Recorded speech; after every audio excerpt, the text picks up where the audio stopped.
नंद के खिलाफ लगातार उत्तर प्रदेश के अलीगढ़ में विरोध प्रदर्शन किया जा रहा था, जिसमें कि आपको बताते चले कि यति नरसिंहानंद के द्वारा दिए गए विवादित बयान को लेकर अलीगढ़ मुस्लिम यूनिवर्सिटी में भी छात्रों के द्वारा विरोध प्रदर्शन किया गया, जिसमें कि आपको बताते चले कि एएमयू छात्रों ने बाबे सैयद गेट बंद कर प्रदर्शन किया, जिसमें प्रोटेस्ट के मद्देनजर जो है भारी सुरक्षा बल भी तैनात रहा। हालांकि आपको बताते चले कि जैसे तैसे प्रोटेस्ट को शांत कराया गया और अधिकारियों के द्वारा उन्हें आश्वस्त किया गया है। वहीं आपको बताते चले कि अधिकारीगण व पीएसी भी जो है इस दौरान तैनात रही। सिविल लाइन के एएमयू बाबे सैयद गेट पर यह प्रदर्शन हुआ था और जिसमें फिलहाल छात्रों को जैसे तैसे समझाकर अधिकारियों के द्वारा आश्वस्त किया गया। था किस तरह की डिमांड छात्रों ने की? और देखिए, ऐसा है कि आप सभी लोगों को मालूम है कि अभी 29 तारीख को एक पब्लिक मीटिंग में एक व्यक्ति जिनका नाम यति नरसिंहानंद है, उन्होंने एक बयान दिया था, जो बयान यहाँ रिपीट करना मुनासिब नहीं है। और वो बयान प्रॉफिट ऑफ इस्लाम यानी हुजूर पाक सल्लल्लाहु अलैहि वसल्लम की शान में गुस्ताखी माना जा रहा है और है। उसी बात को लेकर के अलीगढ़ मुस्लिम यूनिवर्सिटी के स्टूडेंट अभी काफ़ी भारी तादाद में बाबे सैयद पर आए और उन्होंने अपना एक मेमोरेंडम दिया है, जो प्रेसिडेंट ऑफ इंडिया के नाम से एड्रेस किया गया है। और लड़कों ने सिर्फ एक ही डिमांड रखी है, और वो ये है कि ऐसे व्यक्ति के खिलाफ कानून के हिसाब से सख्त कार्रवाई की जाए, ताकि हिंदुस्तान जैसे मुल्क में जहां पर सेकुलरिज्म के ज़रिए से गवर्नेंस चलती है, सारी चीज़ें चलती हैं, किसी भी सेकुलर स्टेट में इस तरीके की चीज़ों का या बयानबाजी का कोई स्कोप नहीं है। लिहाजा इन चीज़ों को फ्यूचर में रोकने के लिए ये ज़रूरी है कि ऐसे लोगों के खिलाफ कानून के हिसाब से कार्रवाई हो। तो सिर्फ लड़कों ने एक ही बात रखी कि उसके खिलाफ वो हिंदुस्तान के कानून के हिसाब से जो कार्रवाई बनती है वो कार्रवाई की जाए। आज प्रदर्शन एएमयू में किया गया था, किस तरह की डिमांड आप लोगों ने की है? एक ढोंगी बाबा ने, जिसका नाम महंत यति नरसिंहानंद सरस्वती नाम है और वो डासना के रहने वाले हैं, उन्होंने हमारे पैगंबर के शान में गुस्ताखी की है। हमने उसके खिलाफ एक प्रोटेस्ट मार्च निकाला, जो कि पीसफुली निकला। इस यूनिवर्सिटी के अंदर तमाम सैकड़ों लोग मौजूद रहे। हमारी मांग है कि उसके खिलाफ सख्त से सख्त कार्रवाई हो, रासुका लगाकर कार्रवाई हो, क्योंकि उसने देश का माहौल ख़राब करने की कोशिश की है। ये वो लोग हैं जो देश में एकता नहीं चाहते, ये देश में शांति नहीं चाहते हैं, ये देश में प्रेम नहीं चाहते हैं, ये सिर्फ नफरत चाहते हैं, लोगों में बंटवारा चाहते हैं, ये अपनी राजनीतिक रोटियां सेकना चाहते हैं और ये इन्हें देश का बिल्कुल भी ख्याल नहीं है। तो मैं इसलिए डिमांड करता हूं आपके माध्यम से, इसके खिलाफ जो बाबा ढोंगी बाबा है, सख्त से सख्त कार्रवाई हो, कि आने वाली नस्लों को ये पता चल सके कि ये लोगों से दूर रहना है। बहुत लोग यहाँ भाईचारा चाहते हैं, 90% लोग हिंदुस्तान में वो सिर्फ प्रेम चाहते हैं, भाईचारा चाहते हैं, क्योंकि ये लोग सिर्फ उकसाने का काम करते हैं। मैं आपके माध्यम से कहना चाहता हूँ, इनके खिलाफ प्रशासन सख्त से सख्त कार्रवाई करे, आने वाली नस्लों को सबक मिल सके।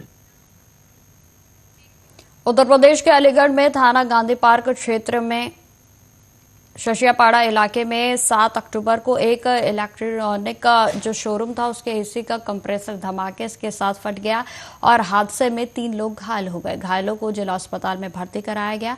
आगरा रोड स्थित शशियापाड़ा में दीपक अग्रवाल का दीपक कुल जो है वो होम नाम से इलेक्ट्रॉनिक का शोरूम था, और जिसमें कि आपको बताते चले कि दोपहर करीब 12:30 बजे के करीब शोरूम में एसी को ठीक कराने के दौरान उसमें गैस भरी जा रही थी और तभी अचानक से कंप्रेसर में धमाका हो गया, जिसके बाद वह फट गया और इससे आसपास के इलाके में भी अफरा तफरी का माहौल मच गया। जिसके बाद आपको बताते चले कि लोगों के द्वारा इस पूरे हादसे की जानकारी पुलिस को दी गई।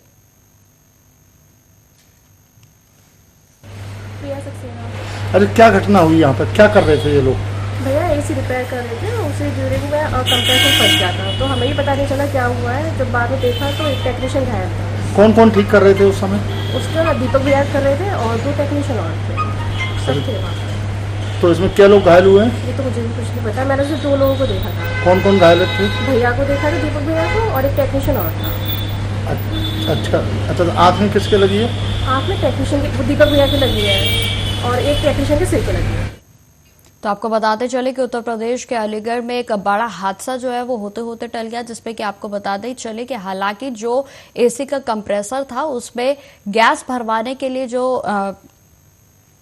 भोक्ता हैं वो आए थे, और जिसके बाद आपको बताते चले कि तकनीकी डिफॉल्ट के चलते जो गैस है वो लीक हो गई, जिसकी वजह से ये भीषण धमाका हो गया। और जिसमें कि आपको बताते चले कि फिलहाल जो है इस तरीके की कोई खबर सामने नहीं आई है कि इसमें किसी तरीके की जानमाल की हानि हुई हो, लेकिन एक बड़ा हादसा जो है वो होते होते टल गया, और जिसमें कि 3 लोग गंभीर रूप से घायल हो गए हैं। हालांकि इसमें अच्छी बात केवल यही है कि किसी के मौत की खबर जो है वो सामने नहीं आई। आपको बताते चले कि एसी के कंप्रेसर में धमाका होने की वजह से ये दर्दनाक हादसा हुआ, और जिसमें कि आपको बताते चले कि फिलहाल जो स्थिति है वो अंडर कंट्रोल है।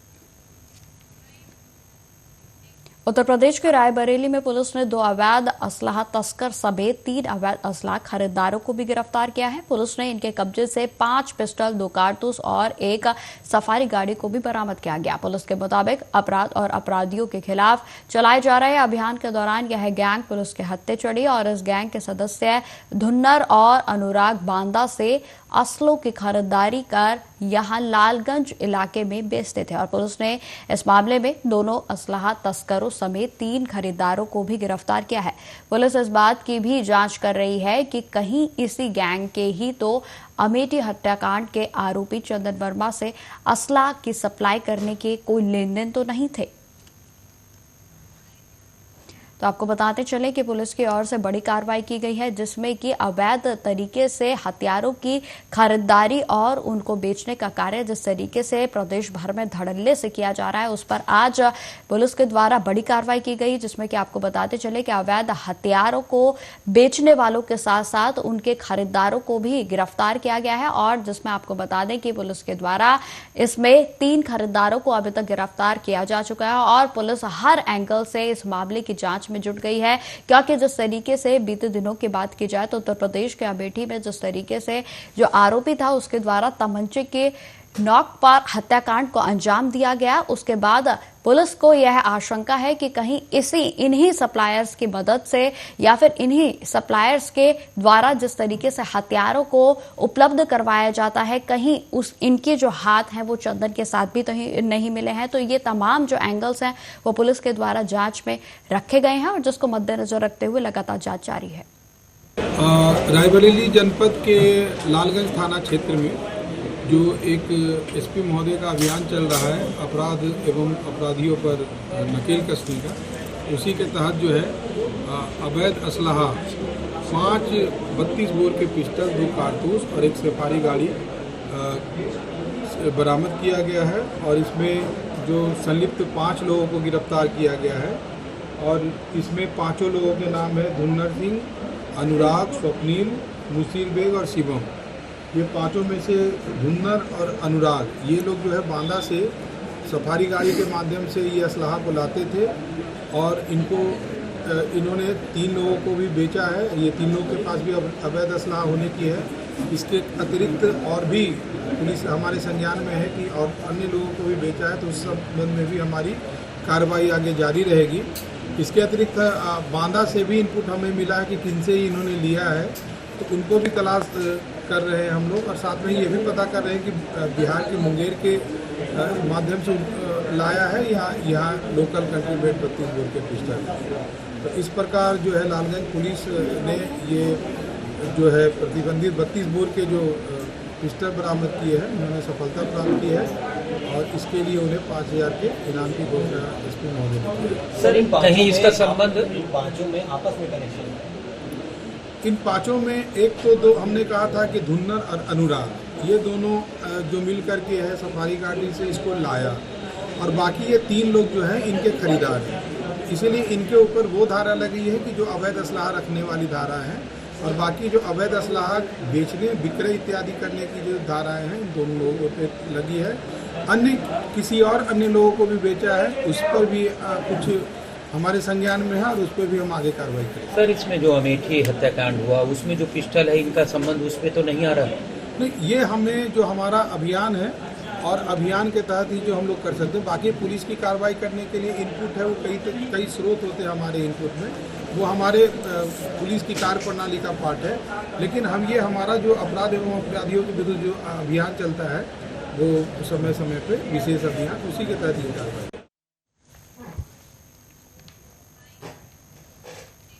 उत्तर प्रदेश के रायबरेली में चोरी की घटनाओं पर लगाम लगाने में पुलिस पूरे तरीके से नाकाम साबित हो रही है। मामला डी थाना क्षेत्र के टेकारी दांदू गांव का है, जहां पर आपको बताते चले कि बीती रात को चोरों ने महेश यादव के घर में पीछे से दीवार को फांदकर घुसने के बाद अलमारी व बक्से का ताला तोड़कर उसमें रखे सोने चांदी के जेवरात व नकदी समेत 5 लाख रुपए से अधिक माल पर हाथ साफ कर दिया। और सुबह जागने पर पीड़ित को घटना की जानकारी मिली, जिसके बाद चोरी की घटना से पूरे गांव भर में हड़कंप मच गया। तो वहीं पीड़ित की सूचना पर पहुंची पुलिस भी जांच पड़ताल में जुट गई है। तो आपको बताते चले कि आए दिन उत्तर प्रदेश के रायबरेली से चोरी की खबरें जो है वो लगातार सामने आती रहती हैं और कहीं ना कहीं पुलिस प्रशासन की कार्रवाई पर ये कई तरीके के सवाल या निशान भी खड़े करती है, क्योंकि जिस तरीके से लगातार रायबरेली से ही चोरी की खबरें जिस तरीके से सामने आ रही हैं, तो पूरे तरीके से जो चोर हैं वो बेखौफ हो चुके हैं, उनमें कानून का किसी तरीके का भय नहीं रह गया है। आए दिन कोई ना कोई घर चोरों के द्वारा अपना निशाना बनाया जाता है और जिसमें कि आपको बताते चले कि अधिकतर यह जो सभी वारदातें हैं वो रात को अंजाम दी जाती हैं और जिसमें सुबह जो पीड़ित होता है उसे इस बात की खबर लगती है और जिसके बाद पुलिस को सूचना दी जाती है और फिर वही सब चीजें के जांच शुरू कर दी जाती है। लेकिन कब तक आखिर इस तरीके के मामले जो है वो सामने आते रहेंगे, इस तरीके के कई सवाल जो है पुलिस प्रशासन की कार्रवाई पर खड़े हो रहे हैं। उत्तर प्रदेश की योगी सरकार लगातार महिला सशक्तिकरण के आदेशों व दावों को धरातल पर उतारने के प्रयास करती हुई नजर आ रही है। उनमें से एक अभियान है मिशन शक्ति अभियान रहा, तो वहीं अभियान को ऊंचाइयों पर पहुंचाने के लिए शासन की तरफ से सभी जनपदों में इस बात के आदेश दिए गए हैं कि मेधावी छात्राओं को एक दिन का जिला अधिकारी जरूर बनाकर उनको पढ़ने व उनके साथ पढ़ने वाले छात्रों के साथ साथ जो छात्र हैं उनको भी प्रोत्साहित किया जाए। और इसी से प्रेरणा लेकर रायबरेली की डीएम हर्षिता माथुर ने रायबरेली की छात्रा विशालाक्षी को एक दिन के लिए जिला अधिकारी बनवाया और उसको बताते चले कि विशालाक्षी जो है वो रायबरेली के नसीराबाद थाना क्षेत्र के स्थित school S Pandey memorial inter college की मेधावी छात्र बताई जा रही है। और वहीं जिला अधिकारी हर्षिता माथुर का इस मामले पर कहना है कि शासन की तरफ से जो आदेश आए हैं, जो मंशा है, उनको धरातल पर उतारने के प्रयास निरंतर चालू रहेंगे और इसी के मद्देनजर यह कदम उठाया गया। तो महिला सशक्तिकरण को लेकर जहां उत्तर प्रदेश की सरकार की ओर से तमाम तरीके की योजनाओं के साथ साथ अभियानों का आगाज किया जाता है, तो वहीं अगर एक धरातल का उदाहरण की बात की जाए तो वो आज उत्तर प्रदेश के रायबरेली में देखने को मिला, जहां पर आपको बताते चले कि जिला अधिकारी के द्वारा एक दिन के लिए एक छात्रा को, जो कि मेधावी छात्र है, और उसको जिलाधिकारी बनाया गया। और साथ ही साथ आपको बताते चले कि जो भी जिलाधिकारी के दरमियान जो भी प्रतिदिन के कार्य होते हैं उनको सभी को समझाया गया और साथ ही साथ जिस तरीके से महिलाएं लगातार आगे बढ़ रही हैं उनको प्रोत्साहित करने के लिए ये एक अहम पहल जो है वो साबित हो सकती है। क्योंकि देखिए जिस तरीके से महिलाओं को लगातार तमाम अभियानों के चलते आगे बढ़ाया जा रहा है, फिर चाहे महिलाओं के सशक्तिकरण की बात हो या फिर शिक्षा की बात हो या फिर अन्य किसी भी प्रतियोगिता की बात हो, तो आज महिलाओं का परचम हर जगह नेशनल हो या फिर इंटरनेशनल हर जगह फहराता हुआ नजर आ रहा है। और इसी के दरमियान यह कदम उठाया गया जहां पर उत्तर प्रदेश की सरकार लगातार महिलाओं को आगे बढ़ाने के लिए प्रोत्साहित कर रही है।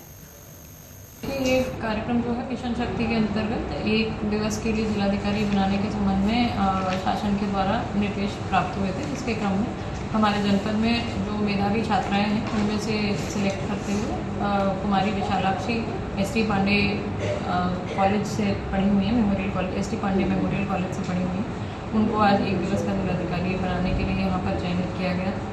और इस दौरान उनके द्वारा जो सभी आम जनमानस की जो समस्याएं हैं उन सभी चीज़ों को, प्रशासनिक कार्य प्रणाली आदि सभी चीज़ों के बारे में जानकारी ली गई और अपनी प्रश्न पूछे गए और लोगों से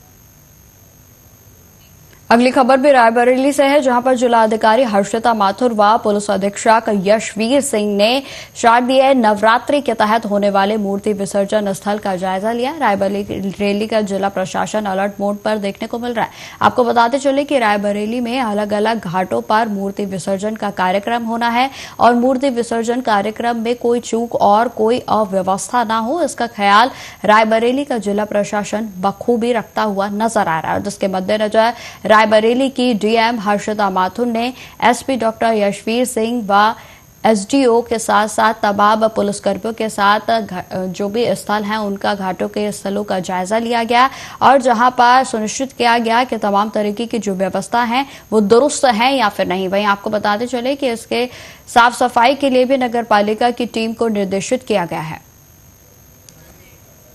तो आपको बताते चले कि आने वाले कुछ 2 से 3 दिनों के बाद अब जो दुर्गा विसर्जन है उसका कार्य, मूर्ति विसर्जन का जो कार्य है वो शुरू हो जाएगा और जिसको लेकर तमाम घाटों पर तमाम तरीके की तैयारियां की गई हैं। और इसी बीच आपको बताते चले कि कई मैदानों में पंडालों को बनाया जाएगा, जहां पर घाटों को बनाते हुए मूर्ति विसर्जन का कार्य किया जाएगा और जिसमें कि आज रायबरेली में डीएम हर्षिता माथुर के द्वारा इस घाट स्थल का दौरा किया गया और जहां पर तमाम व्यवस्थाओं को देखते हुए कई दिशा निर्देश भी अधिकारियों को दिए गए। वहीं आपको बताते चले कि साफ सफाई को भी मद्देनजर रखते हुए तमाम तरीके की व्यवस्था जिला अधिकारी के द्वारा करने के लिए निर्देशित किया गया है और जिसमें चयनित जगहों पर कार्य भी शुरू कर दिया गया है और आगे आने वाले दिनों में यह जो पूरे तरीके से कार्य है उसको पूरा कर लिया जाएगा और उसे दुरुस्त करने के लिए सभी टीमें कार्यरत हैं।